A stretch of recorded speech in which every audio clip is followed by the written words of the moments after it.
Good evening and welcome. This is the Marion City Council meeting for Thursday, June 21st, 2018. Please rise for the Pledge of Allegiance. I pledge allegiance to the flag of the United States of America and to the republic for which it stands, one nation, under God, indivisible, with liberty and justice for all. Thank you. Please be seated. Roll call, please. Mr. Draper? Here. Ms. Etzel? Present. Mr. Jensen? Here. Mayor Abousli? Here. Ms. Gedalia? Here. Mr. Brandt? Here. Mr. Sternad? Here. Thank you. First on our agenda, I recently had the pleasure and honor of representing the City of Marion in accepting an award from the U.S. Conference of Mayors. Marion was recognized with a City Livability Award, one of 20 cities in the nation, 10 cities over 100,000 and 10 cities 100,000 and under in population, and Marion was one of the 10 in that category. So, and we were recognized for specifically for the Uptown Artway project. And so it's something we should all be proud of. The Artway has been one of those projects that has really put Marion on the map and helped to improve in a positive way the perception of Marion and the profile of Marion in the region, and it's attracting attention across the state and across the country. And so I was very proud to receive the award on behalf of the city, the citizens, and everyone who had a hand in this. And this was a very large collaborative effort that had many players involved, and that seems to be what we do best and how we accomplish a lot of things here in Marion. We have people come together to around a common goal of doing something good for the community and improving our community and our quality of life, and we're able to accomplish things that sometimes you don't expect from cities of this size. So I would like to recognize everyone who played a hand in it, and there really were many partners. I know we have Supervisor Brent Olson here, and the county was one of our lead donor to the project, along with the $350,000 grant that we got from Our Place America and the city's matching funds. Everyone in the city, I think every department played a hand in making this happen. There were lots of ways that people were involved. So here's the award, and I'd like to come down and have anyone who was involved to come up and we'll take a photograph together. So I'm presenting this to the city, the citizens, and everyone who was involved. And I think the council can just stay here and we'll be in the picture. So, okay. So all the staff, I know Mike was heavily involved. Amanda was leading the project on behalf of the city. The chamber was very involved. Uptown organization, of course, was involved. The grant writing came through the chamber. Parks, you were involved. Everybody was involved. I know that public service, fire, police, everyone. So whoever would like to be in the picture, please come on forward and let's take a picture with the award.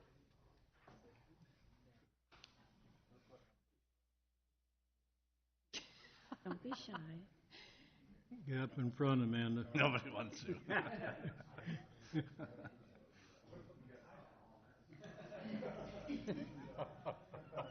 Who's that guy in the orange shirt? No, you're getting your picture taken tonight, did you? You're going to need a back row. Oh, stand up. Oh, I like my view right now. Yeah, and then just come together in the middle, please. Come on, we can be in the third row. Oh, that looks so nice. Very good. I'll take a couple. Blink. Thank you.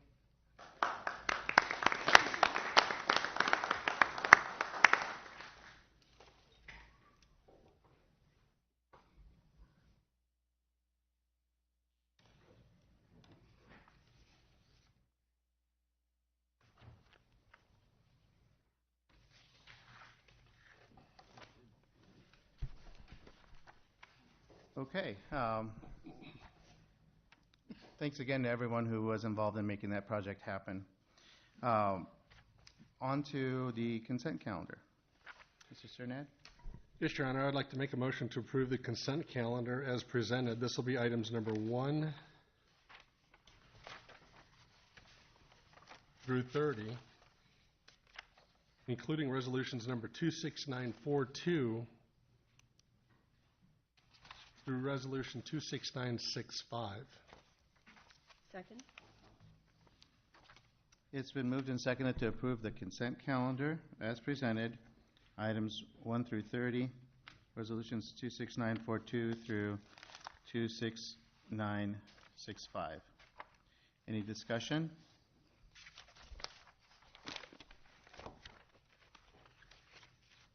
Okay, all those in favor of the motion, please say aye. Aye. All those opposed, please say no. The motion is approved. I will hand the gavel to Mayor Pro Tem for the next section. Okay. Kim? Your Honor, I make a motion to approve the consent calendar with Mayor Abu-Osley abstention from voting and discussing regarding the following items as presented. Items 31 through 37, and Resolution 26966 to 26972, removing number 34 and 35. Second? Okay, we have a motion by Kim, a second by Steve. We're going to, we're pulling 34 and 35, so this is for items 31, 32, 33, 36, and 37. Discussion on those items. Okay, seeing none, all those in favor, please signify by saying aye. Aye. Those opposed or abstentions? Abstaining. Okay. Your Honor, I make a motion to approve resolution number 26969, approving the revised preliminary plot for Gemstone Estates, 5th edition, located north of Tower Terrace Road and west of Lucor Road. This is M&W Ventures, LLC. Second? Okay, motion by Kim, a second by Steve. Discussion? Okay, so I would like to say, because this, I've gotten called and emailed by some citizens, just to point out that this isn't a rezoning. We had already considered that, and for that there was a public hearing. This is just a revised preliminary plat, so I just want to make it clear this doesn't call for that. But I would also like to say, after that vote where the rezoning where it failed, and then this is getting revised as a result, several council members were asked to meet with some of the developers, and so personally, I'm happy to meet with people at any time as long as I can, but I was told and heard that it was said at planning and zoning that the votes were, everyone was going to vote yes. I would never guarantee my vote before coming to the meeting. I certainly will indicate support of something, but I lean heavily on what staff report and what Planning and Zoning Commission puts forward. So I would just ask for people to be respectful about their confidence in how a vote may go, particularly if they've met with me, because again, I would never make up my mind fully before coming to a meeting and having all of the other information to be considered. Anyone else? Yeah, I'd add a couple of more comments. Again, I was not here for the first vote when that rezoning was turned down, but if I look at the change in the plat compared to how it was previously, I do look at it as the Brookside area having a trail and a row of single-family homes as being an adequate buffer. The second comment I would have is looking at the revised plat with the row of single-family detached condos as really being something that I've heard people talk and ask for in Marion. So that does give, I think, another type of housing available to people in Marion. So for those reasons, I will be in favor of it. Anyone else? did you want to? Well, I didn't know if you wanted any report out or anything on it or not. I feel like we've spent enough time on it if no one has questions, but thank you. Okay, so we had a motion by Kim, a second by Steve. All those in favor, please signify by saying aye. Aye. Any opposed or abstentions? Abstaining. Okay. Item number 35, please, Kim. Yes, Your Honor, I make a motion to approve resolution number 26970, recommending approval of a preliminary plot for Commons at English Glen Phase 2 Edition, located north of Winchester Drive and west of Sherwood Drive, Robson Homes Incorporated. Second? Okay. Any discussion?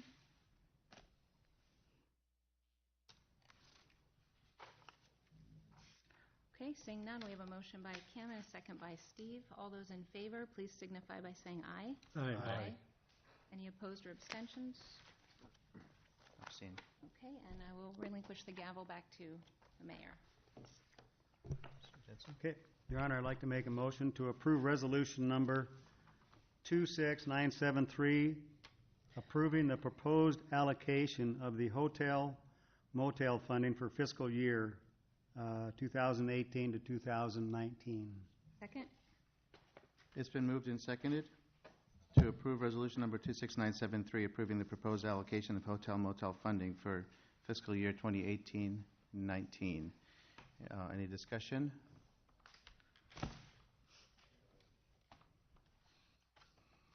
Are you here to address the council on that? Yes, I'd like to hear the funding amounts that were approved for each grant, please.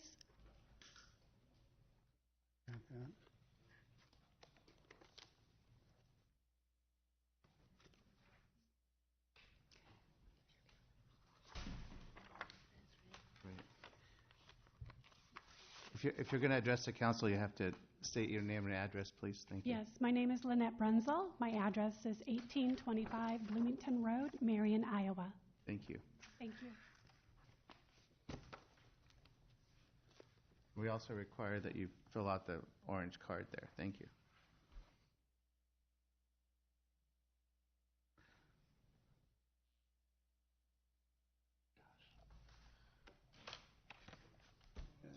So talking to the far right column there.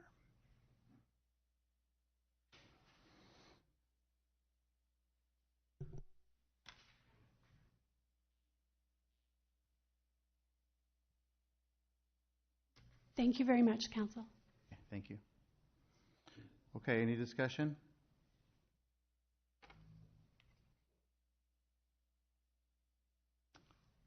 None? All those in favor, please say aye. Aye. All those opposed, please say no. The motion is approved. Your Honor, I make a motion to approve the I'll turn the gavel back over to Mayor Pro Tem on this next one. Thank you. Okay.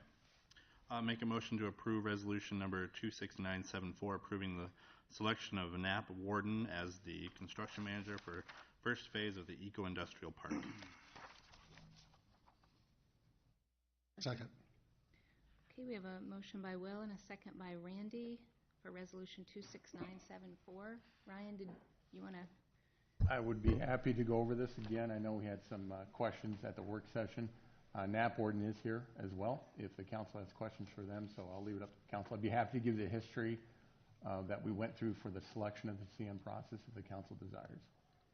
I think that'd be good to do for the You want me to- audience. Yeah. Sure, be happy Thank you. Thanks, Ryan.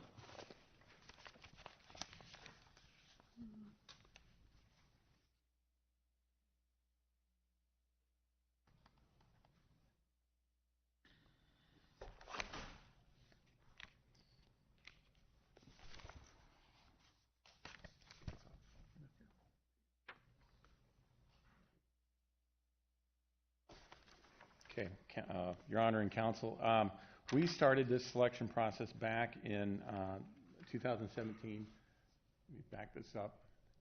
The City Council at that time, in September of 2017, passed a motion to begin the process for selection of a construction manager. As I alluded to before, we felt that the best means for a delivery of our facility was through a construction manager project. We feel that with that type of service delivery model, we can get a little bit more control over the construction as well as control over the costs. And so at that time, we went to the council, asked for them to go ahead and go out for qualifications at that time. The first round of qualifications went out on September 26th. Really what we're trying to do is gauge the interest in the facility. We didn't know how many contractors would be interested at that time to perform construction manager services. We got a good response. We sent 10 out. We received 8 back. What had happened, what had transpired this last year, in December and January, our legal counsel at Dorsey and Whitney contacted us and said, hold tight. We got some legislation we think that's going to come forward in this next legislative session that will impact this project. And it did. And what happened on April 4th, 2018, the governor signed a bill which restricted lease purchase activities for public improvements. Essentially what that did, that changed the scope of this project to where we could not do a lease purchase. Originally, we were going to do a lease purchase. All right, so we're going to hire a construction manager. They were going to finance the facility, and we were going to do a lease purchase back. And so we said, okay, what do we do now? The attorneys at Dorsey and Whitney, they said, go ahead and give us the RFP. We're going to change it so it's consistent with state law. They did that. And then on April 11th, we sent 4 RFPs out to 4 different firms, and we got 3 responses back. So on April 23rd, we got 3 responses back. April 25th, we forwarded those responses to the Public Services Board for review. At the same time, staff was going through those responses with a lot of conversations. May 8th, we met with the Public Services Board and staff. Very good discussion. From that meeting, at the May 8th board meeting, they came up with a list of 6 more questions. And basically at that time, they narrowed it down to two respondents. And then May 18th, we sent those questions out to the 2 respondents. May 25th, that's when the respondents answered to those questions. And then on June 19th, this is last Tuesday, the board met, and we confirmed our desire to recommend Knapp Worden as the construction manager for this project. And then here we are with the resolution to recommend Knapp Worden for the project. And so some of the things that the board and the staff looked at, really 4 things. We had a whole array of different proposals, but what it came down to we were looking at the fee structure. That's very important to us, what type of fees they're going to charge. Relevant experience with similar projects. A lot of people have a lot of construction experience, but we wanted someone that has done this with similar projects. Project approach. Obviously, we want someone that we can identify with and how they approach the project, because we want a successful project, and we want them to work with staff on doing so. And then the big thing with our board is past litigation. They want to look at the litigation history of all firms. And so by doing that, that's how we came to recommend Knapp Worden. The fee structure that were put together, I showed you this already. Knapp Worden was the lowest, just a 4% flat fee based on the project.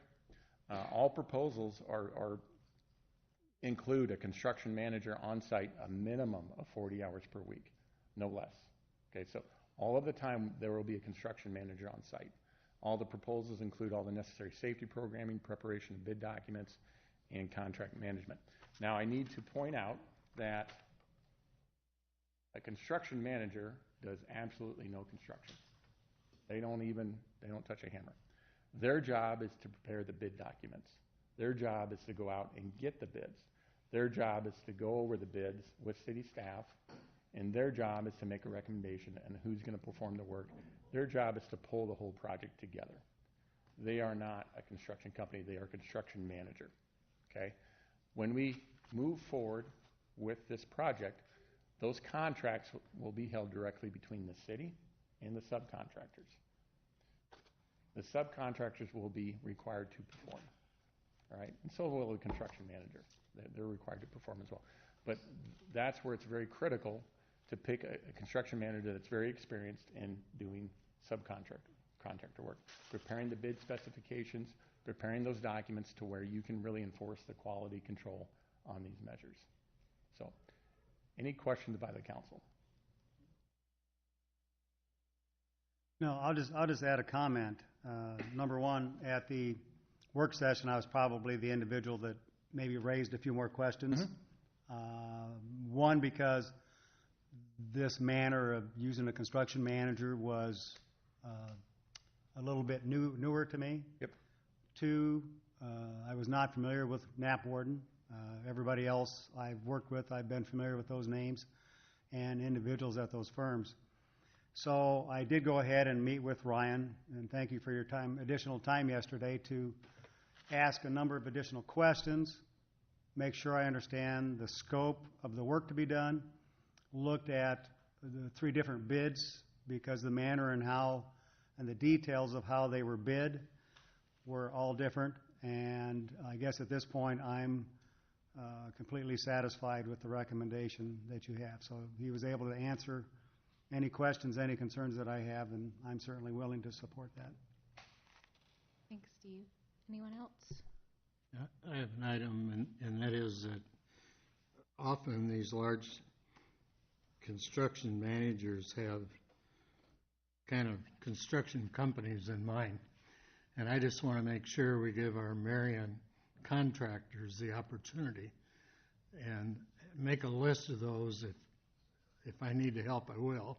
Yep. But I want to make sure they're given the opportunity. Yep. And so I think this is neat. The neat part is that when the council wants to proceed with this project, you guys will see all of that. These will all come back to you. So we'll develop those contractor lists. We'll develop a budget before we even go out because we want everybody to be comfortable with it. You guys will see all the subcontractor bids come back. All right? It's their job to put all that together for the city and to deliver that for us. So this is, to me, the city has a lot more control over this project by this type of delivery method. Thank you. Ryan, I just wanted to confirm, so the construction manager will hire, so to speak, those guys, the different subcontractors. So they're going to oversee delivery of materials and ensuring the subs are performing the job and developing the schedule. Okay, and then one other thing I wanted to ask, because I too have spoken with Ryan, I've spoken with Lon. I have also received some questions from people, and I feel comfortable with this as well. I just wanted to, if there was anything new, but I think we've covered it. And again, one thing I always want to point out with this type of process, they work for us, and that's why I like that. This is our advocate, and when you go out for a build, or when you get a design together and you send it out for bid, someone's going to get that bid, a construction firm, and they're going to do everything they can to deliver that project, but it's their job to make money doing that. Their job is to protect us. And so we flip that. Instead of having a general contractor, they're coming in as a construction manager, making sure we're getting what we pay for, and making sure it's right for the city. But to clarify Renee's comment, the construction manager is not the one that will be hiring these subs. The city will be holding the contract directly. Is going to be with the city. Subs. It's their job. Not with. Select and recommend. It's their job to. We're going to select and recommend. Yeah, we're going to select. They're going to Ryan, recommend. right? Okay. Yeah, and so it'll come back. It's their job to go through manage all of that stuff, to manage and say, hey, I would throw out this bid because this. It's their job to handle that for us. Okay. Yeah. So it's more transparent. Very really. Transparent. Yes, And that's one thing that I really like about this process. So who's going to be on site overseeing everything? You said there'll be a supervisor on site at least 40 hours a week. Yes. But who are they hiring, or are they going to recommend who's? And so Bill Knapp is part of that firm. One thing I want to clarify, this came up Tuesday. Mike Warden back here, he's the architect. Bill Knapp is actually a structural engineer. Bill Knapp is also a construction manager. And so he'll be on the project the whole time. On site? Yes. Okay. And if you have questions for them, they're happy to answer them. I'm good with what you've provided, but does anyone else have anything? I think so. Okay. Thank you, Ryan. Thanks for going through that, again, a little more tonight. Anything else by council? Okay, so we have a motion by Will, a second by Randy for Resolution 26974, approving the selection of Knapp Warden as the construction manager for first phase of the Eco-Industrial Park. All those in favor, please signify by saying aye. Aye. Any opposed or abstentions? And I will relinquish the gavel back to the mayor. Your Honor, at this time, I'd like to make a motion to approve ordinance number 18-18, adopting the reference, the International Code 2018 edition with amendments and providing penalties. This will be the second consideration. Second? It's been moved and seconded to approve the second consideration of ordinance number 18-18, adopting by reference the International Fire Code 2018 edition with amendments and providing penalties. Discussion? All those in favor of the motion, please say aye. Aye. All those opposed, please say no. Motion is approved. Your Honor, Yes, sir. having not a lot to do this evening, I would like to move we suspend the rules and go to the final consideration on this subject. Second? It's been moved and seconded to suspend the rules and move to approve the final consideration of ordinance number 18-18. Any discussion?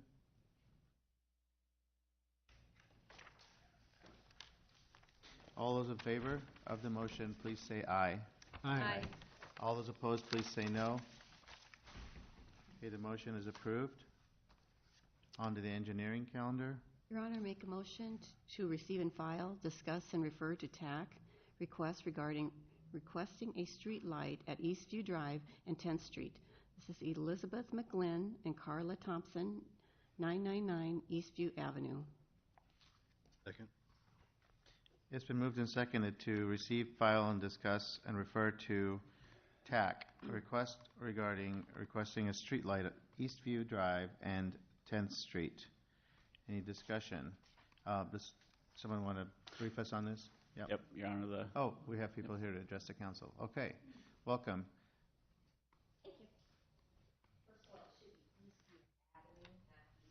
Oh, yeah. Not sure if there's one of those You're or correct. not, but we don't live on it. I'm Elizabeth McGlynn. I live at 999 Eastview Avenue, and I want to thank you for giving us this opportunity to speak to you tonight. I'm Carla Thompson, and we moved here 3 years ago from Eagle Grove, a small town, and we want to talk about the safety of that street and how busy it is. When we moved here, Eastview was a very short street, if any of you would recall that. It isn't short any longer. There were 15 homes on that street at the time, and I don't think there were any more than 5 kids that used that street because it ended. As we've been there, and you've been out in that area, you know that there aren't 15 homes anymore on Eastview. And Aspen was also added, and Irish Drive. And now there are 40 homes in addition, new homes in addition, with lots of little kids who are going to be going to schools over in that area. And we're just really concerned that there's no light at that corner. There are kids walking home from activities at night. It's very overgrown in that corner, which is another concern of ours. We've lived there almost 3 years, since it will be in August. We drive by our entrance quite often because you can't see it. There's no light, and it's pretty overgrown, at least on the south side. And so we took a drive one night and just kind of drove that whole area up there. There are 4 streets that don't have any lights, including ours, but none of them have changed. They aren't extended. They have no changes in homes. We're just really concerned about the safety of that corner and kids being there. People walk that street now a lot more because it continues on, and there are a lot of bikers on that road right now, especially because of the weather. You want to add to that? Randy, I think maybe, did you live on that street? I did. In 999? Yep. Because we still get your mail. If there's any bills, Nothing please pay important, them. though. It's usually junk. If it's bills, we throw them away. They must have voted, huh? When you lived there, it was not the road did not extend, but since then, again, there are 40 new houses and a lot more being built. That street is also used for overflow parking. That street is directly across the street from Excelsior Middle School. That gives you the vision of where it's at. And when there's a middle school event, there isn't enough parking over there, so they park on Eastview. And with it not being lit, people are walking across the street. And it's supposed to be a 35 mile an hour, but we know that sometimes we have to travel a little faster out there and getting out to county home if there's an emergency or whatnot. It's a busy road. It's a very, very busy road. We are both EMS from Eagle Grove. I was the EMS director there. And one of the things that I really, really stressed to the council was to have the corners lit, because it's so important for that 10-minute area of saving lives. And if you drive right on by it and you have to make a turnaround with an ambulance, I know we have GPS and everything, but it's very easy to fly right on by if you don't see that corner. So we're just hoping that you consider the fact that for safety of children and lives, and just the fact that the new addition for Marion, that we light that area a little bit better, and hopefully that could be something that could be done. Thank you. Yeah. We also want to say we love living here. Oh, It's wonderful. a big So- change from living in how big was it? 3,500. So, yeah, we really like it, and we like the roundabouts too. Well, first of all, thank you, and welcome to Marion. Thank you. I'm glad to hear that you love living here. It's not an uncommon story or comment that we get. Many people are moving here because they love Marion, and we're glad that you're here. And thanks for sharing your thoughts on this. So we have a advisory committee that will receive this and study it and come back with a recommendation along with our staff. They'll make a recommendation to the council, and then we'll take action on it. I would also say, I don't know if you have it or if Mike has it, but one of you has a petition. Last summer, I thought about doing this, so we went around and got a petition of our neighborhood, and they are all in favor of it as well. And one of you should have that. Yeah, it was included in your packet. Okay. Okay. And one last thing, we both are retired teachers from Clarion. We taught in Clarion, and Betsy's a retired music teacher. I'm a retired art teacher. And so we would love to help and volunteer and do anything we can. Well, that was going to be my next comment. So, if you go online on the city's website, there is an application that you can fill out where you can choose various boards and commissions that you can apply for, whatever you're interested in. And then when positions open up, then you would be considered for those positions. And I'm sure that the people in the Uptown organization or the Chamber of Commerce, they have lots of committees. They put on lots of community events and things like that, and they would love to have your help. So Thank you. contact them. Isn't there a vacancy on the art council right now? Art Not teacher, sure. art council? I think that's. We'll check it out. Did it get Is that right, Mike? Yes, there is. Oh, so we have a vacancy on the Arts Council. So. I have a question for you, too. Look at that. You come to council meeting, we won't let you off easy here. I have a question for you, too. You mentioned you saw 4 other streets that didn't have lights on them. Was that on 10th? Yes. Intersections Coming on 10th? off of 10th. Okay. Yeah, there's several intersections that when we annexed them in, the Lynn County didn't have lights, so we'll look at, there's several of them up there. We'll look at this. Well, we'll You'll look at look at all all those of them. together. Okay. That's my All question.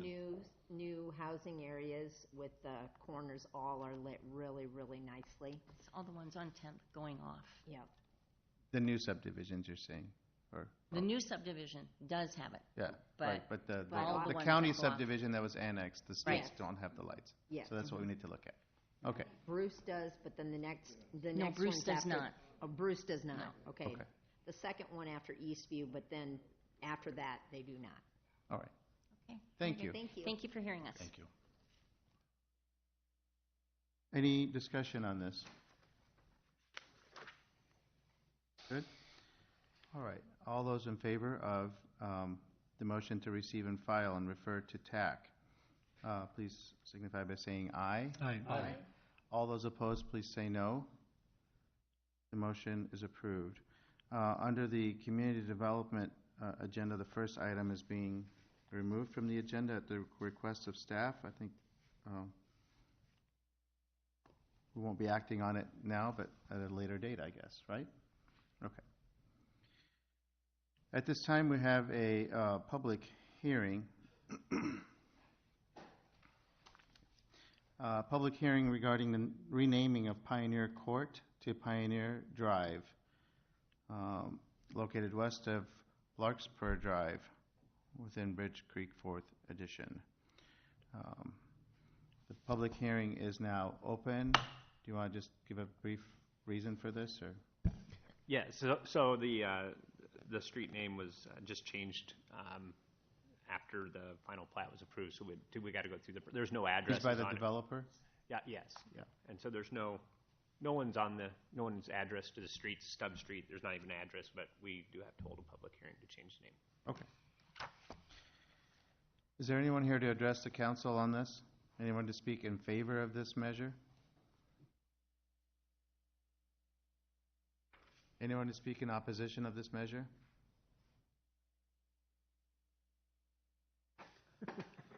Okay, seeing that there's none, the public hearing is now closed. Ms. Cadela? Your Honor, I move Resolution 26976 approving the renaming of Pioneer Court to Pioneer Drive, located west of Larkspur Drive within the Bridge Creek 4th Edition. Second? It's been moved and seconded to approve resolution number 26976, approving the renaming of Pioneer Court to Pioneer Drive. Any discussion? All those in favor of the motion, please say aye. Aye. Aye. All those opposed, please say no. The motion is approved. Your Honor, I make a motion directing staff to prepare a plan and get estimates to complete side paths between Tower Terrace Road and Connection Avenue along 10th Street. Second? It's been moved and seconded to direct staff to prepare a plan and obtain estimates to complete side paths between Tower Terrace Road and Connection Avenue along 10th Street. Discussion. No, I brought it up only because there's so many kids that use that street as their route to and from school, and plus their trails would be easier to complete if we had a trail along there, and we'd end up at Lau Park. And right now, the kids, Southside kids, for instance, don't have a way to get to Lau Park unless they go to Tower Terrace or right, and up Irish or. So they could go over there and go up Irish, but then if they want to go to the amphitheater, they've got to go through Lau to get over there too. Sure. So to me, it's a safety issue for the kids, and that's why. And it also supports what the ladies were saying about kids walking home after school. The lighted connection by Lau Park there is also bad. Okay, any further discussion on that motion? All right, all those in favor of the motion, please say aye. Aye. All those opposed, please say no. The motion is approved. For the next several items, I will turn over the gavel to Mayor Pro Tem. Thank you. Okay. At this time, we'll have a public hearing regarding the property east of the Marion Airport runway and south of Marion Airport Road to do two things. First, to amend the future land use map of the Marion Comprehensive Plan from Business Park Office to Light Industrial and to Corridor Commercial, and from Light Industrial to Corridor Commercial. And the second thing is a request to rezone from restricted industrial I-1 to general commercial C3, and from Lynn County agricultural to restricted industrial I-1 and to general commercial C3. Genesis Equities Land Holding LLC. Tom, you want to give us some highlights, please? Thank you.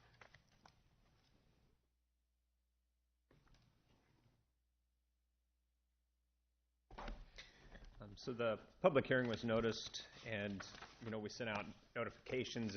As the council's aware, there aren't many neighbors. The airport's the primary neighbor, So we've not received any public comment. There may be some here to speak for or against, but at this point, we have not received anything. So the area is out east of the airport, south of Airport Drive, highlighted in red. This is the area that's under consideration for the future land use map amendment and the zoning. And the proposed land use designation is to go to the industrial and then provide for the rezoning in that area also for industrial. So there's a area that you'll see. So you'll get to the A1 will be the existing east part of the pond area. The commercial being proposed would be along a roadway that will extend south from airport, and we'll have the plat after the zoning that is approved. And this is the location of the Oasis volleyball facility. And then obviously the darker gray and the lighter gray will be the industrial area. The existing industrial is the airport facilities as they sit today. So, any questions? Thank you. Okay, at this time, the public hearing is open. If there's anyone who would like to speak in favor of this amending and rezoning, please come forward at this time.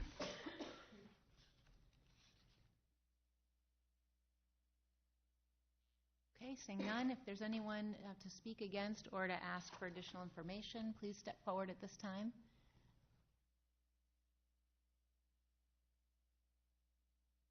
Okay, public hearing is closed.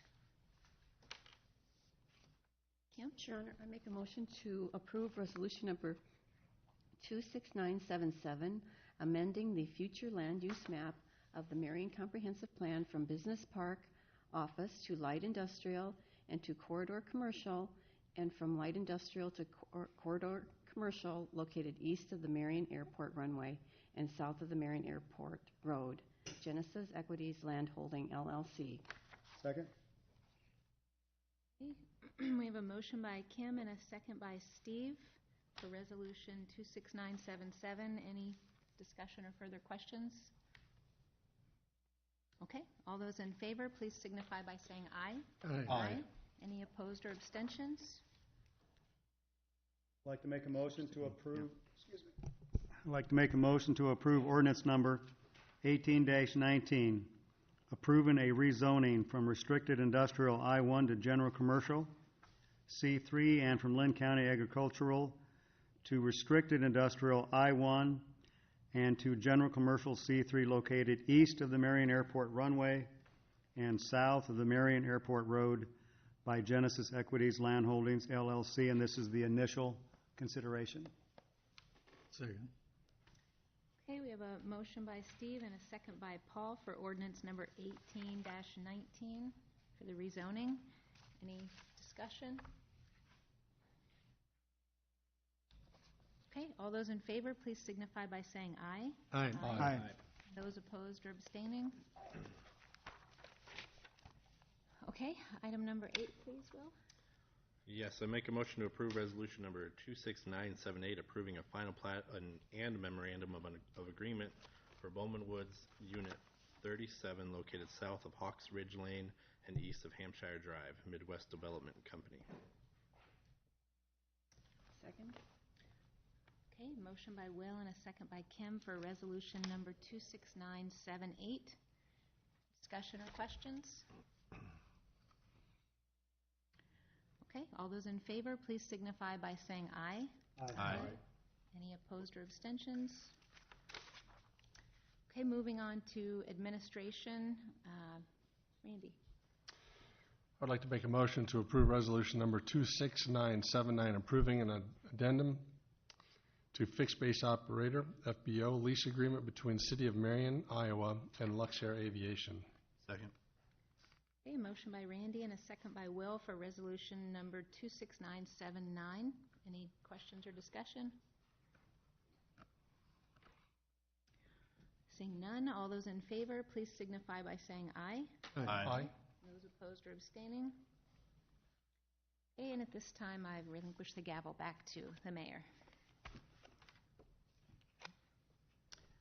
Your Honor, I make a motion to approve ordinance number 18-17, designating an area of Marion, Iowa as the 2018 Workforce Housing Urban Revitalization Area.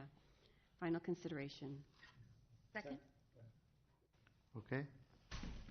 Moved by Councilwoman Etzel and seconded by Councilwoman Gadela to approve ordinance number 18-17 designating the 2018 Workforce Housing Urban Revitalization Area. This is the final consideration.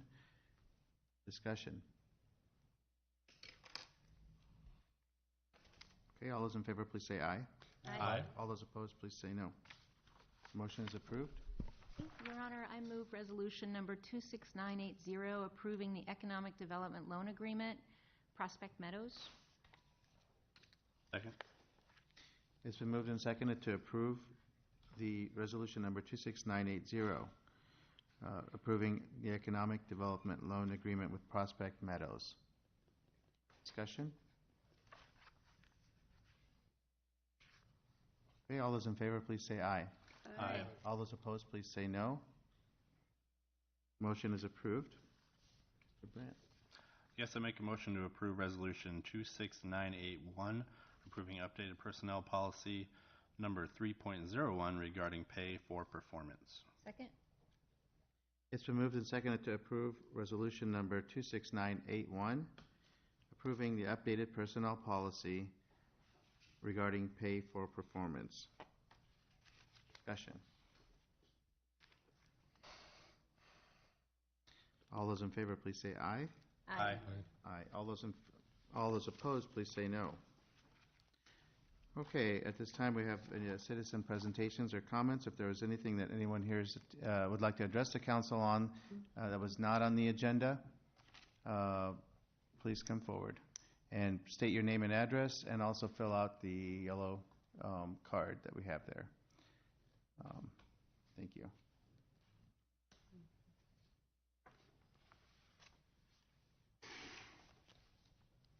Good evening. My name is David Sheets. My wife and I live at 4065 Brookside Drive. We were invited to this meeting by a notice that discussed the generalities of Resolution 26969. We were also told on this notice that there would be an opportunity to speak. We were provided no opportunity to speak tonight on this issue, which affects our property. It is, of course, the original plan was 3 rows of homes, and it's 2, and now it's 1 row of large city lots, and now it's another row of what are in effect condominiums. Condominium, by any other word, is still a condominium, high-density housing. On 4/18, this council voted against the rezoning of what I'm going to call row 2, voted against the rezoning of that for condominiums. And tonight, in approving 26969, you have in effect reversed yourself.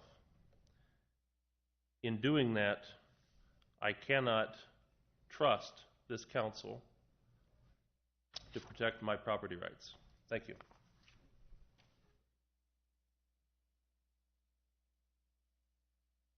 Anyone else to address the council?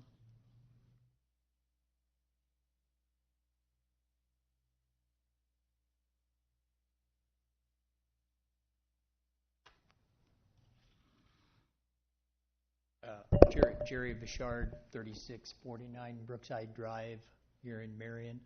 I, like David, got the same notice and was very surprised that we did not have the opportunity to speak to this replatting.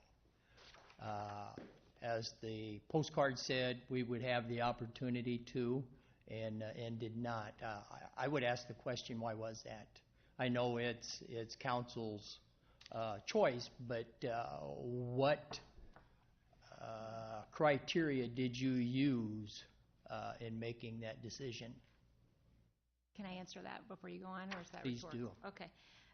It wasn't, I didn't realize you received a postcard saying you'd have the opportunity to speak. Because this wasn't rezoning, the last time that we considered the rezoning, there certainly was, because rezoning requires a public hearing.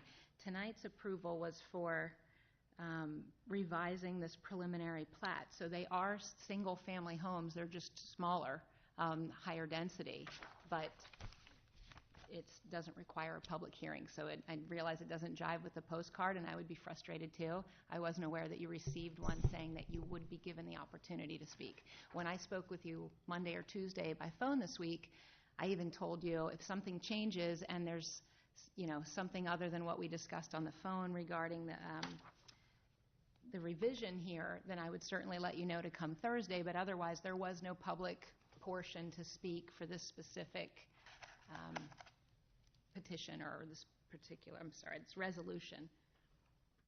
Understand that, but once again, prior to that, we had the postcard, and we're fully understanding that we would have the opportunity to speak. And again, I wasn't aware, I'm guessing the council wasn't either, so that is obviously a discrepancy and an error, but certainly not one that I was aware of, that you received that saying that you would. I wish we would have known. I would have certainly provided the opportunity. Yes, I just looked at the notice that was provided, and we used the notice, and we shouldn't have used the notice for the public hearing notice, the postcards. We've been using the same one for many years, and it does say that, but as it is not a public hearing, it's not a requirement by law, so that Sure. issue is... But even with that, I wonder, why wouldn't you want input from the public? For this particular revision, as you and I spoke, this builder is well within their rights. I don't even have to love what they're doing, but they're not changing it such from the original plan that requires any, where they're asking us as a council to give them any concession, or I can't think of the word, any conditional things that go outside of the parameters of what they originally proposed. And so we really can't vote no on it because they're staying within the confines of the ordinance and the plat, and they've just redone it a little bit, added a few more and made them smaller, but they're still single-family detached Still low facilities. density. Right.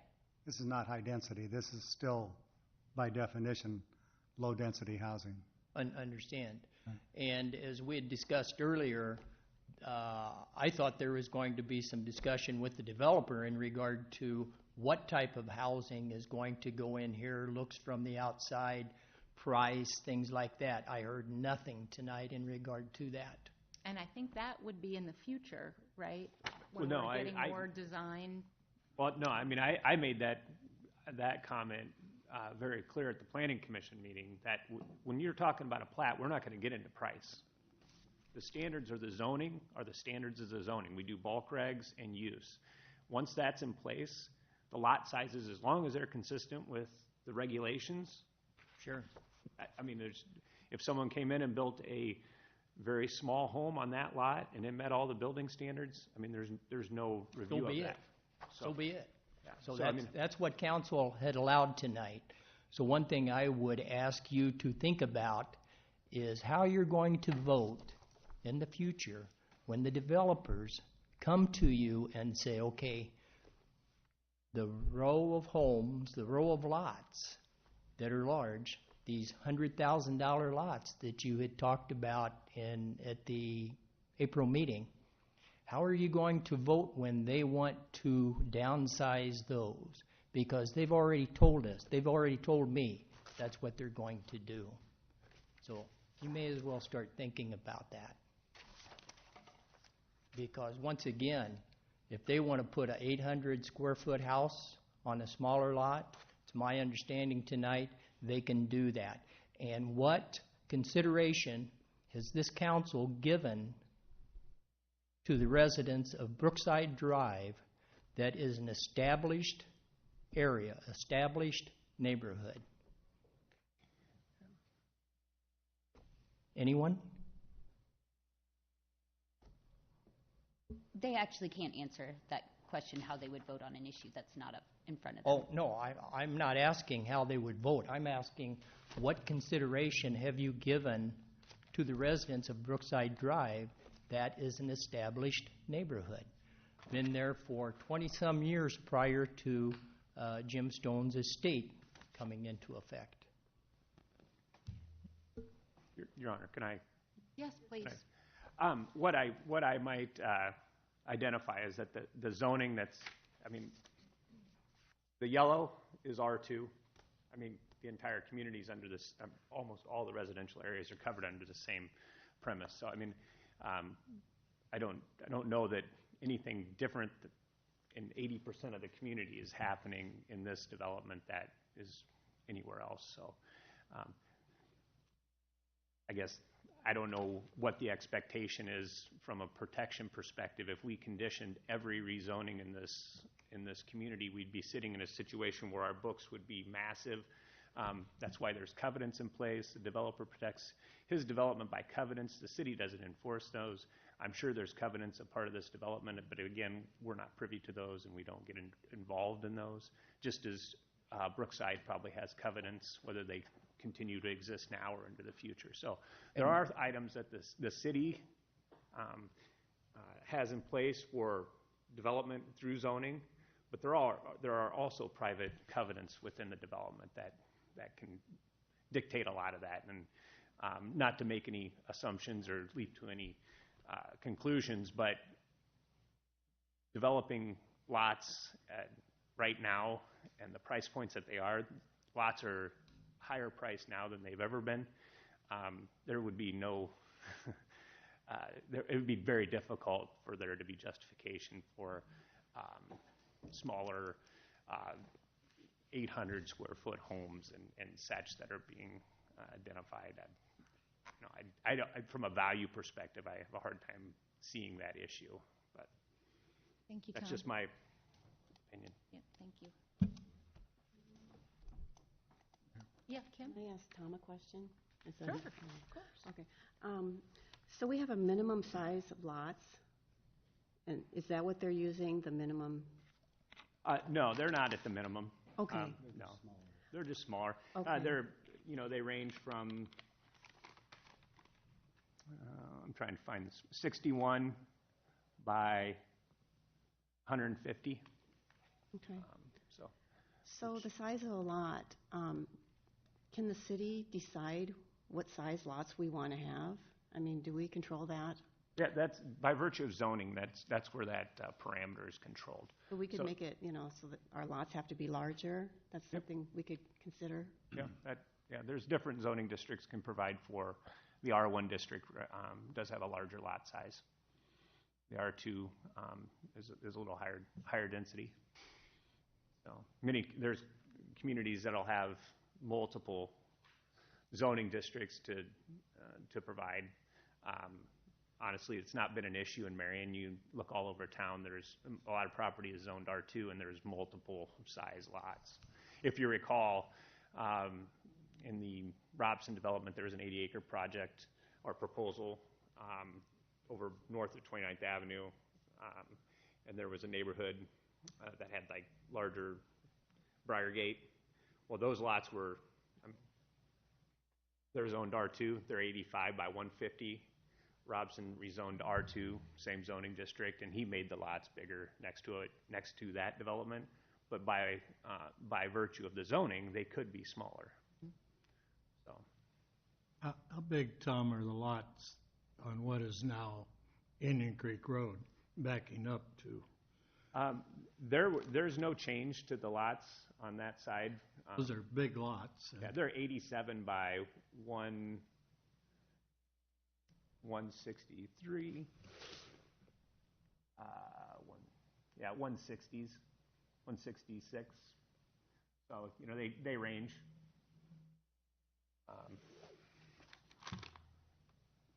So there's a wide range. And just one other comment. The notice requirement, that is completely our fault. There was no notice by the council of that, and that should not be the way the notice goes out. And we'll make adjustments to that notice. So by all means, that was staff's fault for getting that notice out in that manner. So I do apologize for that. So from the standpoint, the developer still has flexibility on what he wants to do with the size of these lots. Any change to what was approved tonight has to come back to the Has to come back again. And city council. Yes. Again, typically, the size of the lots are determined by the market, on where he sees that price point. for the lot and for the size of the home that'll go on it, on what is going to sell. I mean, there could be changes made. They would be, they would go back through the process, go to the Planning Commission. I can see where there would be some difficulty from the Planning Commission's recommendation to go to really small lots next to larger lots. I agree. I think that's been a common transitional conversation that we've had over the years throughout development. So.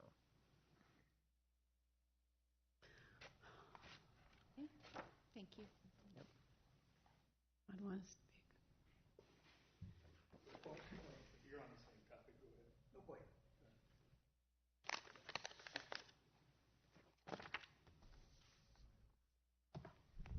ahead. Hi, I'm Mike Peterson, 3460 27th Avenue, Marion, Iowa.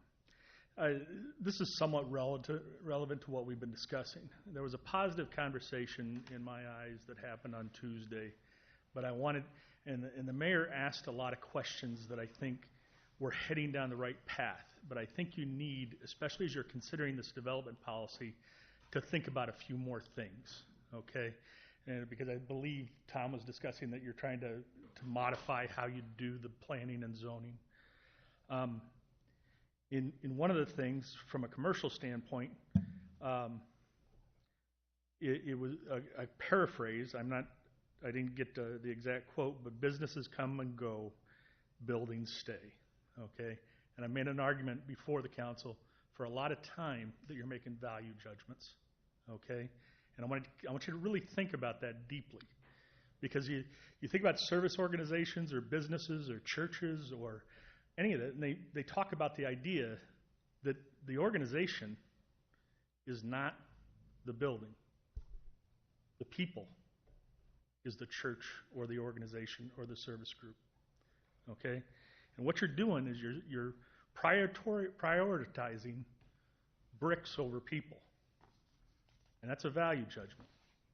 And I think while it's important to consider the property value and the long-term property taxes that you're able to collect, to not consider the value of the people that are living right now, today in Marion, who have existing interests, I think you really need to step back from that a little bit. Is that the Marion you want? Is that the Marion you want where property taxes are so paramount that you don't consider those other interests?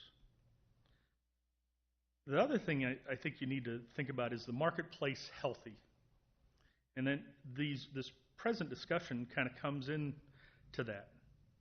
Why do these developers want to build those lots? And Steve just kind of put that in there.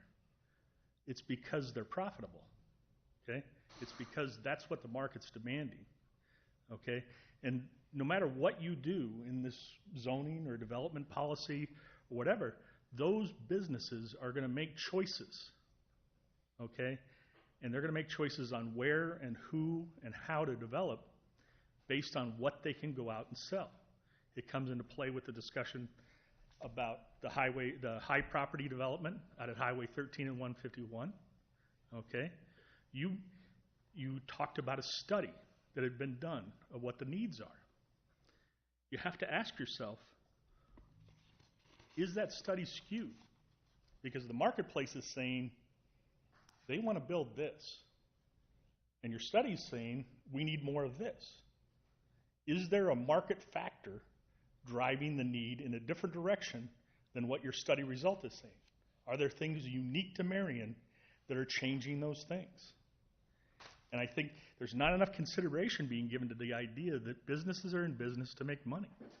And if we don't get the consideration of, if it's just getting the buildings, getting things exactly the way you want them, you're going to have these conflicts with Robson Homes, Morris Wood, high development, where you're feeling like you're given tax incentives and tax credits to get to an idea of a new Marion, and the businesses are going, no, we're not going to do it that way. We're going to go develop this because this is what's profitable, and this is what the marketplace is telling us to do. And I think you really got to look carefully at how we zone. I talked to Tom about this probably 4 months ago. Probably the most important thing you're going to be doing over the next year is getting that zoning right. because those people in those existing houses, I feel for them, okay? And the businesses displaced, I feel for them. I feel for my business. But as a citizen of Marion, and that's what I'm talking about today, these conflicts are caused by long-term planning, by long-term zoning, and how you do that, and what your considerations are, and what you're valuing in the city of Marion. There's a long-term small business culture in Marion. And when you just say that, effectively businesses are disposable, they come and go. There'll be a new place that comes in, it'll be fine. And you only look at the property value you're getting, I think you're really diminishing the value of Marion.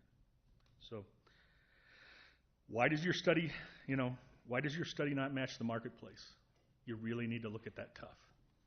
Why are the things you're wanting to do not match what the market says it wants to do? Does it ask the supply and demand questions properly? Is the Marion situation somehow different than what your study is coming to? So one last comment on the comments section being moved a while back to the end. It kind of seems like a little bit of heavy-handed way of diminishing public input from a perception standpoint, to put everything at the end, and having a more restrictive policy about when and how people are asked to speak and on what issues. It really, from a person who has had issue with some things this council has done, it really says you don't value public comment and public participation. And I think you ought to take a look at it.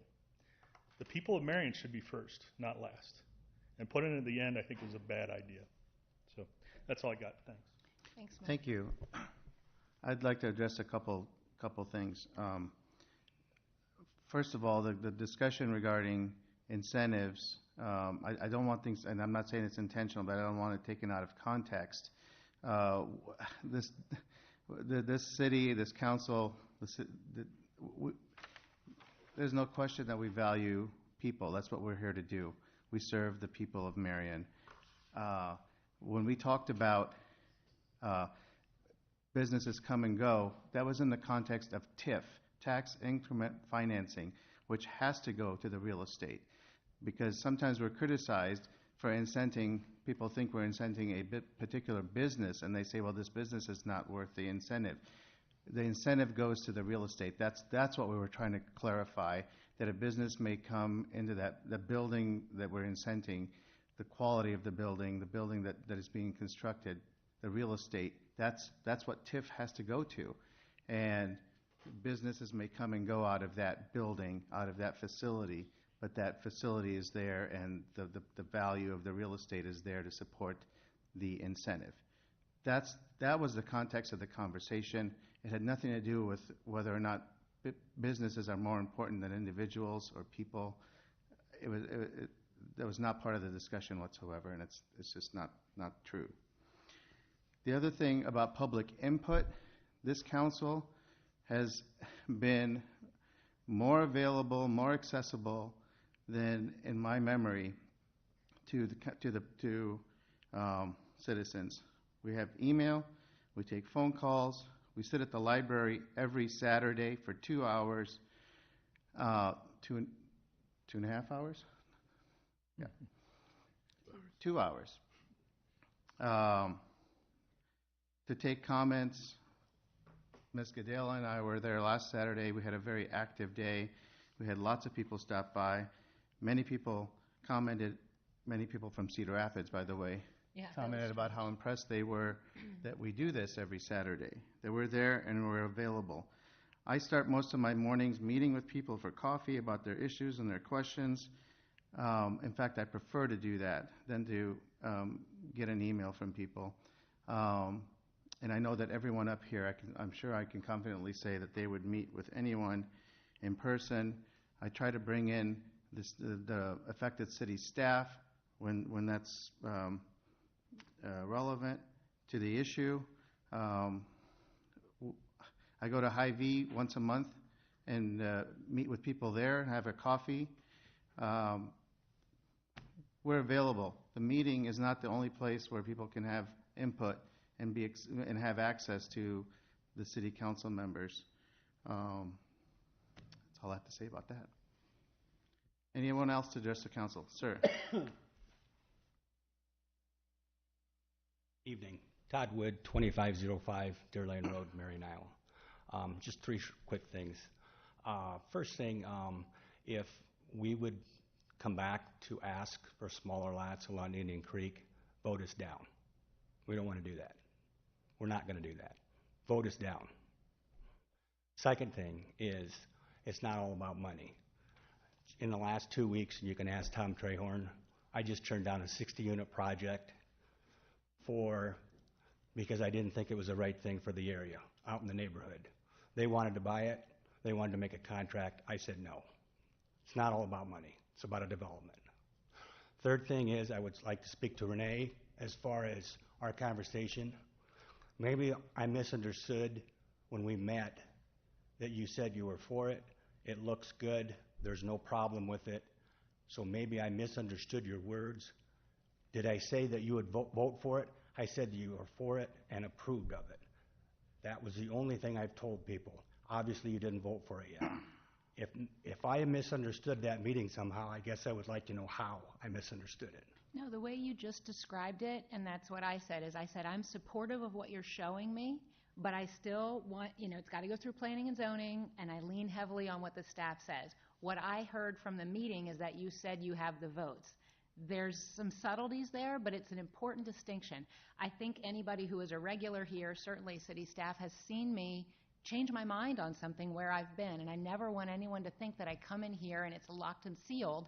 I certainly don't want the public to think that me or anyone else operates that way, and that's why I wanted to make the point publicly tonight, because I wasn't at the planning and zoning meeting, but I heard from multiple people that the vote, support and vote.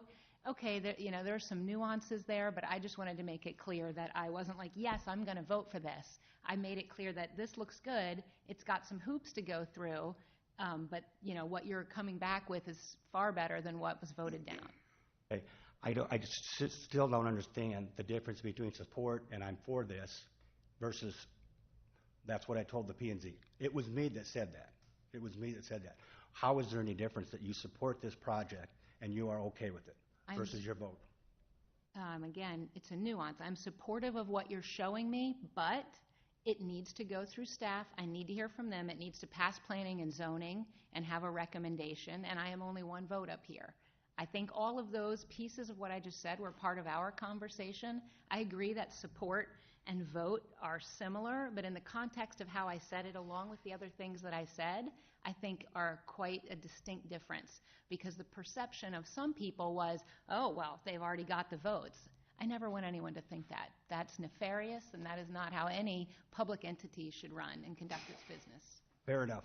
As far as the support, as far as not assuming the vote, I did tell P&Z that you supported it and you approve it, and that you thought the project was a good change. So that's really all I have, unless you have other questions. Yes. I have a question.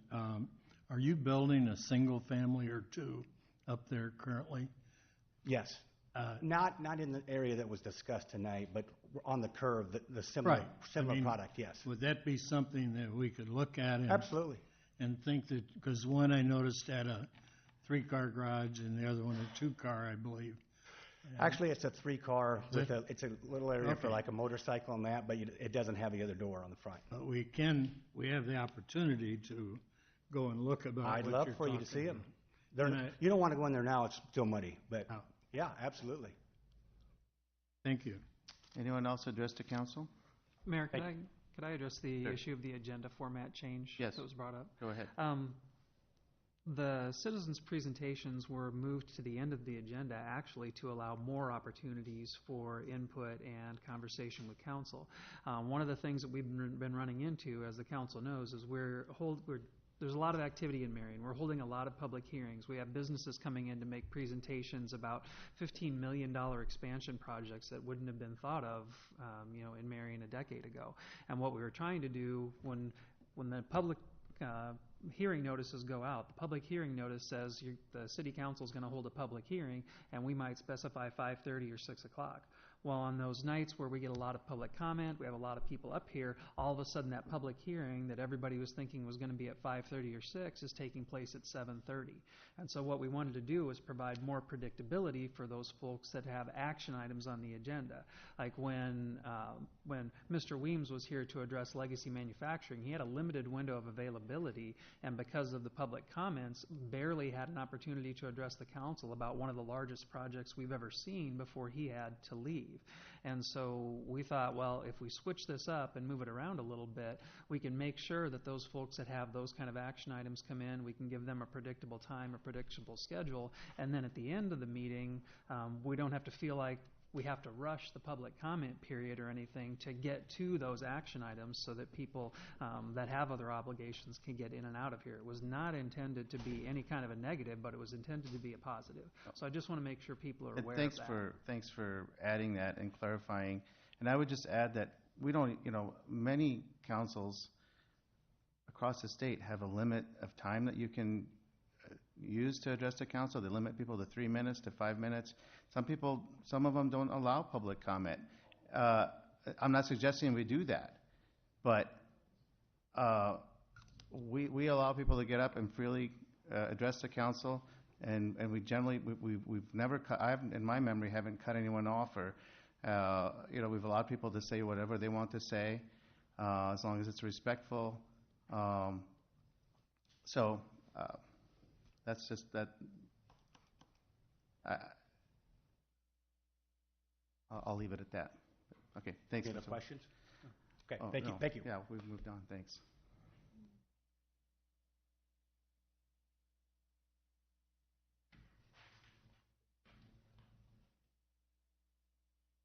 Welcome. Good evening. My name is Sherry Funk, and my family and I live at 1605 Grand Avenue. I'm here this evening to bring sincere appreciation and a huge thank you to the City Council and the leaders of the City of Marion. I serve as the Vice President of the Marion Independent School Board, and each time the city partners with our district, it creates a win-win for myself as a taxpayer and for all of the students in our district. Our most recent partnership involved the land used for the Building and Trades course student-built houses for the 2017-2018 and 2018-2019 school years. We had 17 students involved in building that home this year, 9 students from Marion Independent and 8 students from the Linn-Mar district. I'm excited to share that we had an offer on this home in under 2 weeks, and we closed on the home earlier this week. Thank you for your partnerships during the past year.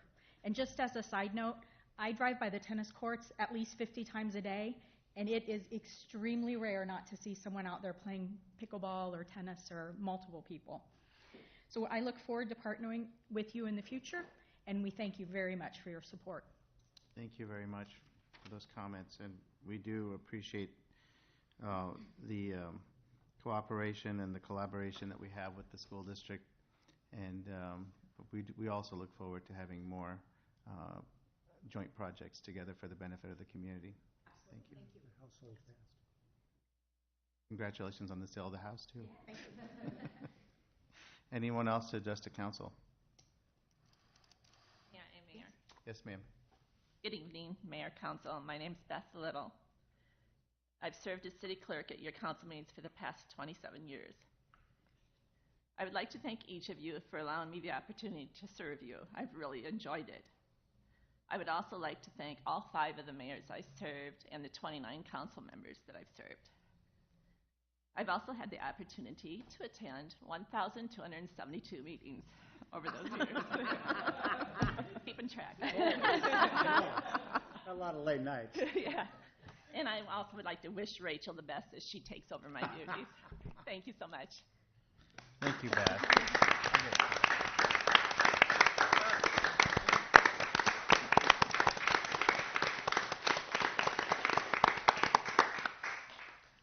I have to say, we have a lot of great city staff, very hardworking people who care about what they do. It's hard to beat Beth.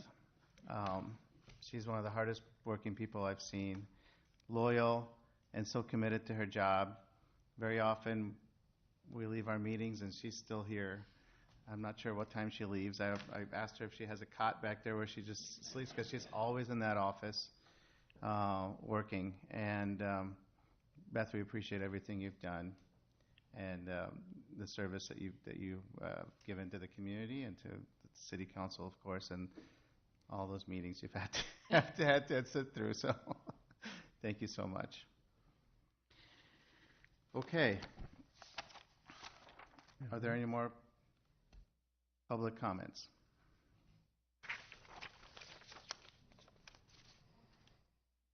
Yes, ma'am. Please state your name and address.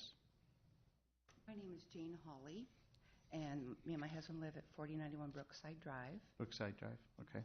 And Indian Creek backs up against our backyard. Every year, we have a lot of water coming over the ditch from the drainage pipe into our yard, and it's not just coming in one place, it's coming in many places, and then it goes clear down to our front yard, across the street. What I asked the council to do is to maybe do a study and consider making the ditch on the other side of the road deeper, because the contractor has made a drainage pond down at the corner of Tower Terrace, where Tower Terrace Road will be, and Indian Creek. And then if the water could go down there, then it would solve a lot of problems on our side of the road. So if you would consider that, we'd really appreciate it. So is that something that should be submitted in writing, or? Just a quick staff report. I don't have the numbers exactly in front of me, but I believe before development occurred at all, there were 7 acres that would go your direction. When development is done, only 2 acres will be headed that way. So as part of the development and pushing that water to the detention basin, there will be less area that comes towards you. But I don't have the exact numbers in front of me, but it will decrease. Because with any development, you have to detain the amount between the 100-year pre-development and the 5-year post-development. Actually has to be retained as part of the development. And all I'm at, I understand that it's always flooded and it's not the developer's fault and all that. I'm just asking, since you're going to be taking apart Indian Creek Road anyway, to make the bike trail or walking trail, that if you could dig that ditch deeper, and then that would solve a lot of headaches for us. That would help the trail? It wouldn't help the trail, but when we review the final plans, we'll look at it. But if you just build a hole that won't drain, then we'll just have stagnant water that sits there. So obviously, we have to make it so that it flows. Yeah. So it has. So it's something you could look at, though, as part of the process. We'll look into it, but yeah. Yeah, and I'm not asking for you to dig a hole there. I'm asking, that the ditch be dug deeper. And in the meantime, if we could, we've seen where some drain pipes they're like a fourth of the way covered, so not all the water comes over there. Is it possible that we could have that done in the meantime? Because I know it's going to be probably a few years before you can, if you do that, if you can dig the ditch down deeper. Where are these you're talking about? What side of the road? The side that the developer is on. On the east side? Well, actually, you'd put it on our side, in our drain ditch. If you could cover, if we could cover like a fourth of it. You're talking about the existing ones on the west side of Indian Creek? Yes. Okay. If we could get permission to do that, we'd really appreciate that. Thank you. Okay. Thank you. Anyone else address the council? Okay, council discussion time. Mr. Sternat? Thank you, Your Honor. I've been sitting here thinking about how we're being addressed, being spoken to, being talked at, being preached to. Conversations with me are going to go a whole lot better if they are spoken with and had these discussions. We've sit here and talked, we've had this conversation about defending exactly what decisions have been made, zonings that have been denied, changes that are unheard of, and unfortunately for the gentlemen and the folks that have left, this is for their benefit. When I took a look at these plans I will sleep comfortably with making the decisions that I have made. There was choices made to not have an abrupt change from single-family residences to multi-housing units. There needed to be a phase-out period. At the end of the day, I would have liked to have asked the question if the objective was just a pure concern of a diminished value of their property. and that offends me. I'm offended by the way we're addressed as a city council. You're welcome to share your opinions, but I think respect needs to be held at the same time as well. Share those frustrations, but share them with us and not be delivered at us. There's a big difference. We all are pulling on the same side of the rope. There is growth that we cannot slow down, that we encourage, and change will come. We cannot stop that. We need to work together through these things, have those conversations, and work through it together. We've had a lot of great things come along, and there's been a lot of things to come along yet. So we go from being presented with a great opportunity and a great noble item here, being recognized nationally and at state level, and then yet we have frustrations at a street level. So I feel like it needs to be said. I'm willing to head that, and I have no regrets at the end of the day. I've always taught my children to live by the golden rule and treat others as you want to be treated, and I have no regrets. So I want to share that, and I don't speak on behalf of the council with those comments, but I just feel at some point they need to be said. So thank you. Mr. Brandt? Yeah, so I drive around town a lot with work and noticed all these white tents popping up, which are not very appealing. I'm sure everybody else has noticed them. So I have a kind of a question for the chief and maybe for Kara too. I know Cedar Rapids has changed their ordinance to only allow them in industrial areas, and I'm curious, has there been pushback from the state on that, or if there's any litigation with anything like that? Because I know we talked about maybe changing in the future, but we wanted to see what the state was going to do, blah, blah, blah. So I'm just curious if either one of you know anything about that. I'll let Kara take that. Yes. Actually, the only way we can regulate fireworks sales right now is essentially through zoning. And so it has not been challenged to the extent that Cedar Rapids has gone so far as to zone them completely out of existence. But the pending Supreme Court litigation right now has ruled that zoning ordinances limiting their sales they have been upheld. So we can't do permit fees or anything like that, but we can zone them into certain areas if we would like to do so. So if that is something that council would be interested in discussing at a little bit further on a future agenda, I would suggest maybe touching base with Tom and we can get that on there. That would be a good thing, I think, for us to address. They're not very...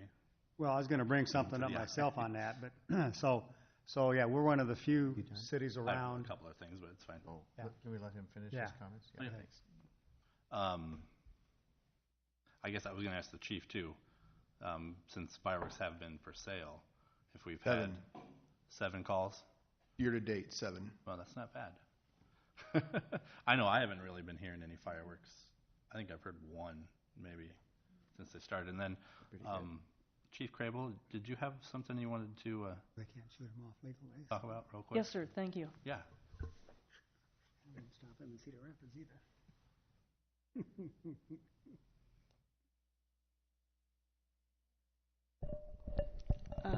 This past Monday, we had a graduation ceremony for our Citizens Academy. And one of our graduates I wanted to honor tonight, Councilwoman Gedalia, completed the Fire Department Citizens Academy, full bore. We're ready to hire her as a firefighter. Go for it. Yeah, she's all over it. She did well. Unfortunately, at the graduation ceremony, the printers misspelled her name. So I have the right one this time. So would you please step down, and I'd love to present you with your certificate.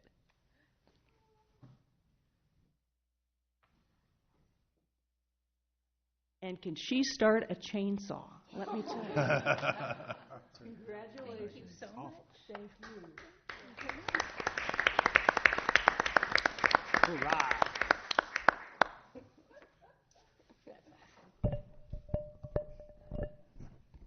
Thanks. Okay. Renee, do you have comments?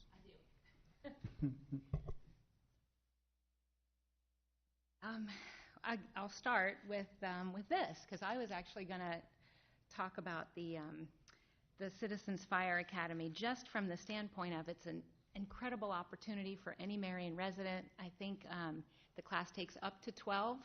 Is that right? It's every spring, and they might stick with Monday nights, but I would just encourage anyone who has a little bit of time. I actually have the curriculum. It's 8 weeks long. It's 3 hours a night on each of those weeks, and it's probably 10% classroom and 90% hands-on, full gear, water, fire, chainsaws, axes, climbing, crawling.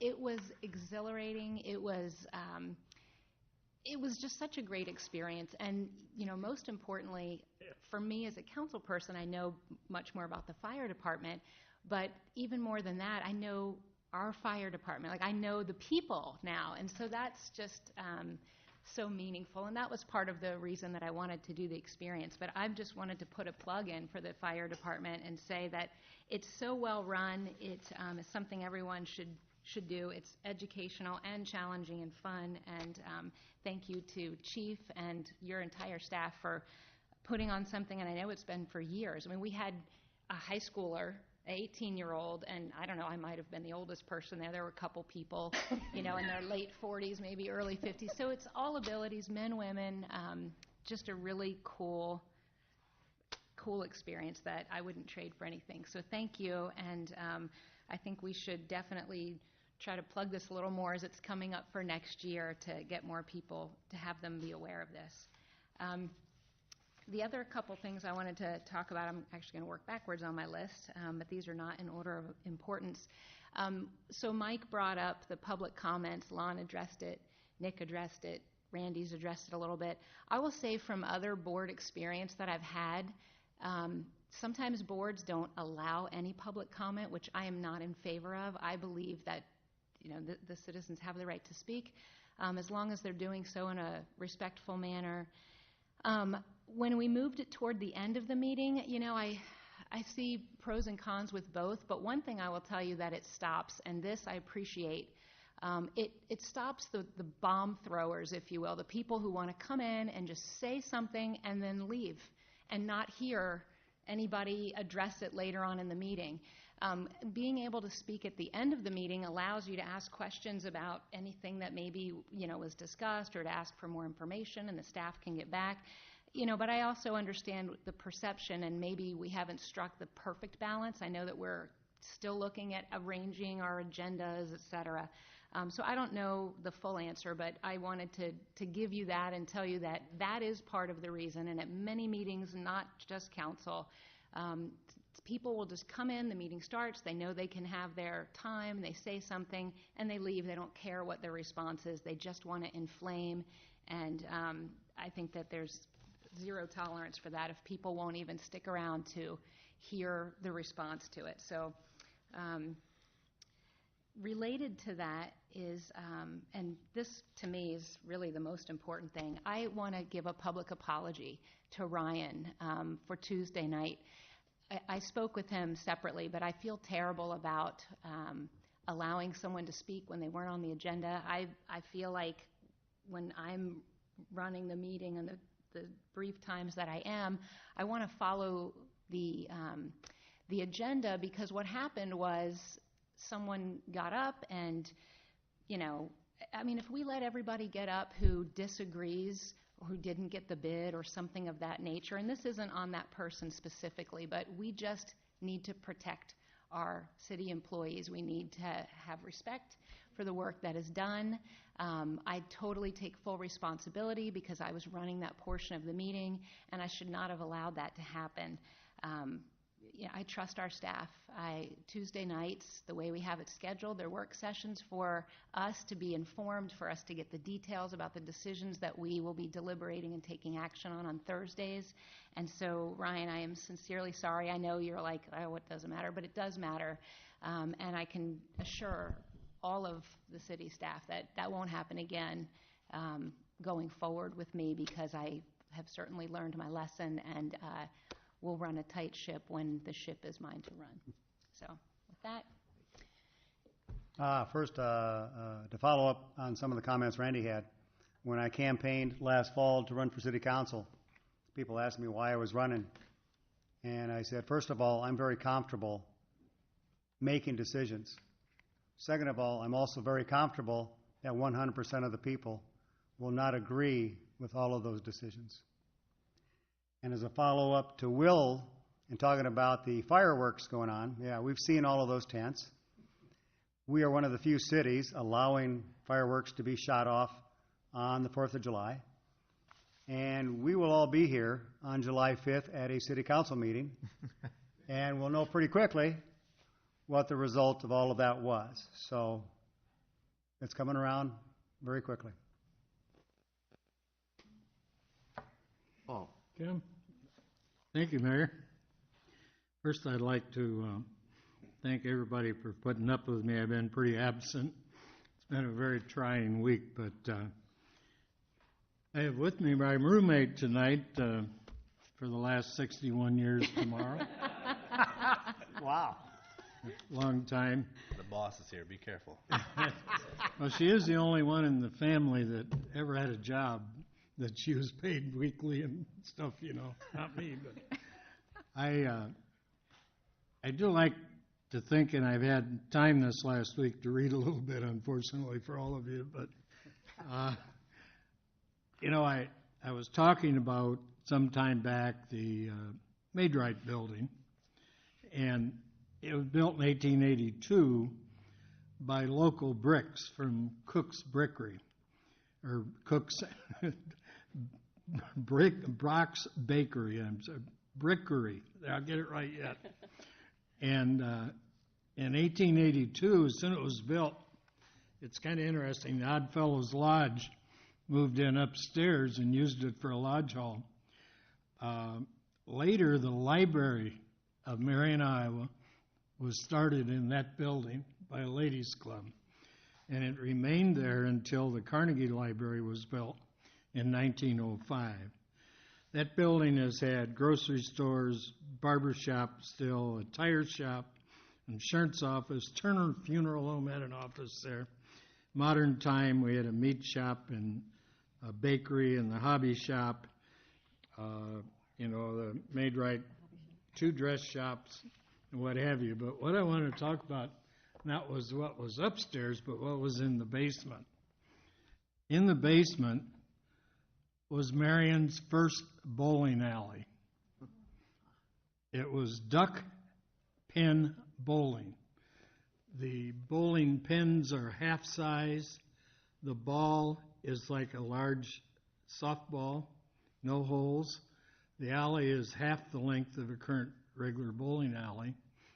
And that came to town and remained here in the 30s into the 40s. And it was owned by a company called Packard Bowling Alleys, and they had them all over the country. And you imagine the pin setters had to hand set those. They had little marks where the pins went, and they had hand set them. The rules are a little bit different. They get 3 balls, and if you get a spare on either the second or third ball, it counts as the same as a spare regular bowling. There are still hundreds of duck pin bowling alleys out east on the East Coast.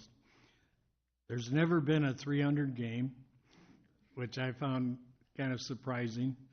Marion, Iowa had the state champion who averaged 880 over 5 games with a high score of 259.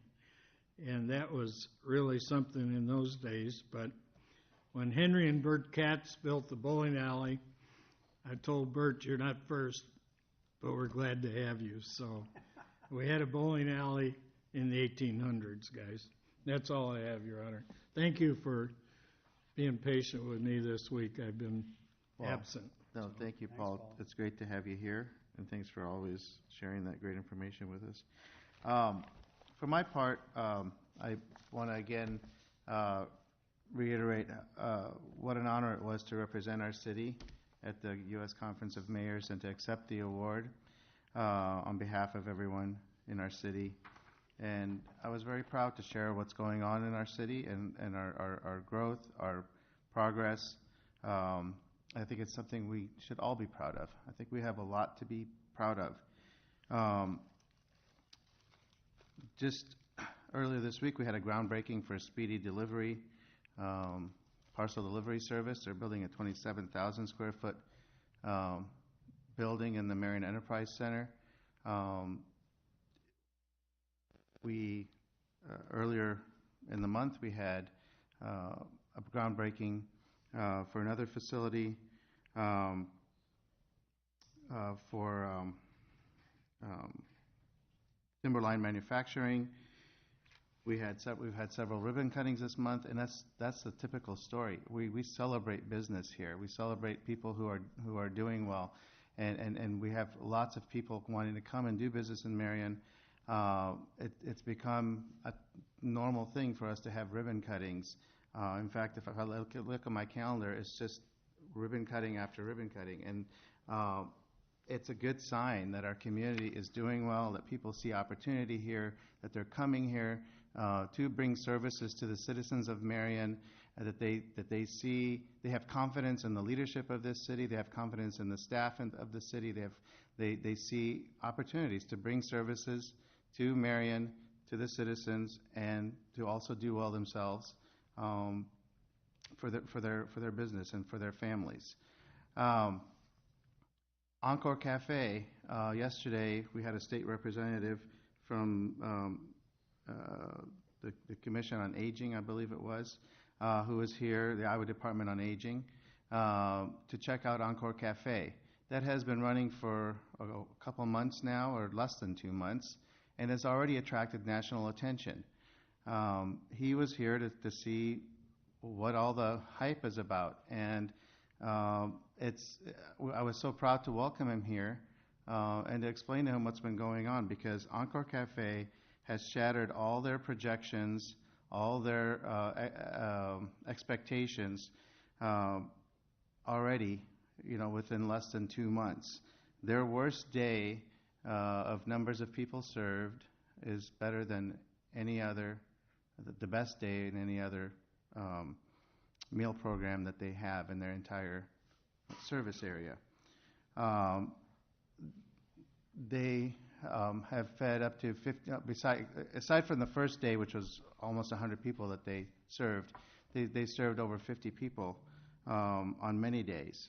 And it's just going very well. And now they're starting to expand it and to add services such as people who can talk to the participants about other needs they might have, like rent assistance, like other issues that they're having. And so we're really serving the needs of these older residents in our community by providing these nutritious meals and providing the services that they need. I walked in yesterday and there were people playing cards. It was just such a great atmosphere, and you can see that they really appreciate it, and it's going very well. So they have already been asked to go to the National Meals on Wheels Conference to speak about this program, and they will be going to Charlotte, I think next month, to explain this program. Once again, our city is a leader in lots of ways. We are setting the trend and setting the bar for other communities. We are growing, and as I think Councilman Stern had said, we can't stop people from moving here. People are coming here because they like Marion, because they like the quality of life, because they see things going in a positive direction here. That people want to be part of something that's positive and growing, and we have to work with the growth. And of course, it's going to cause conflict. It's going to cause issues. It causes us challenges. But as I've said over and over again, how many cities would love to have our problems? We have challenges that have to do with growth, and we just have to learn to work to we have to give each other the benefit of the doubt and to see the best in each other, as I always say. And remember that we're all on the same team. We are all working for the best interests of our city. Nobody up here is sitting up here because they needed something to do, or for the pay, for that matter. So we are here because we love our city, and I truly believe that everyone in our community is living in this community because they love their community. We all maybe have different ideas. We're never going to get 40,000 people to agree on everything, but as long as we discuss our issues in a respectful manner, and we have give and take, and as long as we remain willing to be convinced, we can't just draw a line and say, no, you're on this side and I'm on that side. We have to remember we're on the same team, we're all working for the same goals, and we have to remain willing to be convinced and to listen to each other and not talk past each other, but to actually listen and hear each other. And I know that every one of these council members is open to meeting with people and is accessible and is willing to listen and to give careful thought and to carefully consider all their decisions. No decision is taken lightly, and ultimately we're humans and we're not perfect, but we're doing our best, and we do the best that we know how for the community, and not just for the present. We have to think of 10 and 20 years from now, and we're making decisions that are going to, in the big picture, that are impacting future generations, and we have to keep that perspective. And sometimes it's hard for people to see that we're thinking in the long term very often. So I thank everyone for coming to this meeting. I know our meetings get a little long, but it's part of being a growing city and having a very busy agenda. And I appreciate everyone working together and continuing to cooperate together. And I am very proud of everything that this city is doing. And I'm proud every day to be representing the city in the region and wherever I go. And we have a lot to be happy about. So thank you very much. Meeting is adjourned. Have a great evening.